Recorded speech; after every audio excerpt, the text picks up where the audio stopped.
Now, in order to create an actual TypeScript project, there's going to be two main ways that you'll do this. One is going to be manually doing it with the TypeScript interface for the command line, and the second way is going to be using some type of bundler.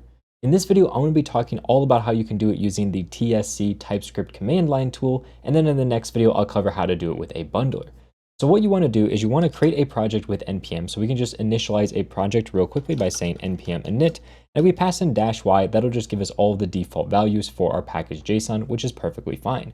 Then what we're going to want to do is actually install the TypeScript compiler. Now we only want to install this as a dev dependency, since it's not actually something we run in production. We compile our code in development and then we push that to production. So we can install as a dev dependency TypeScript. That's all we need to do, just like that. And you can install this globally if you really want, and I need to make sure I spell TypeScript properly, there we go. Now you can install that as a global dependency as you want, but I generally recommend installing it directly into your project. That way you can actually have it version stamped right here. As you can see, it's specifically this exact version, which makes it easier to work with. Then let's say that we have a file, we'll call it script.js, and let's just say const a equals 1, and then we'll create a function that's summing two numbers, we'll say a, b, and we'll call this like num1, num2, and then we'll just say return a plus b.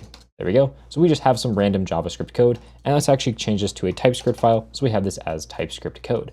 Now you notice we're not getting any types of errors or any type of other autocomplete stuff being helped out for us because TypeScript doesn't really know what any of these types are. So in order to initialize a config for us, all we need to do is run npx. That allows us to run that TypeScript compiler we just installed locally.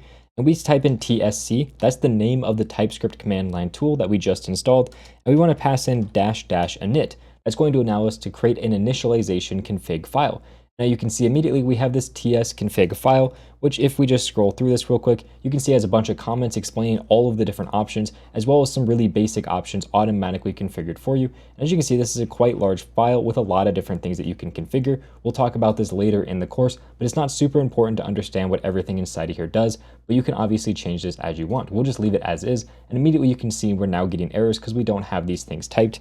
I'm going to just type these as numbers real quick. Again, it's not important you understand how this typing works. It's purely for demonstration purposes, just to get rid of the errors that we have. Now what we can do if we want to compile this file is we can type in tsc again, but make sure we do npx at the start. And then we just type in the name of our file, which in our case is script.ts. What this is going to do is it's going to take our script.ts file, convert it into JavaScript by removing all of the TypeScript stuff. So you can see we now have this script.js. As you can see, it's removed every single thing related to TypeScript from this file. And it also took things that are maybe not available in your browser, for example, the const keyword, and converted it to var.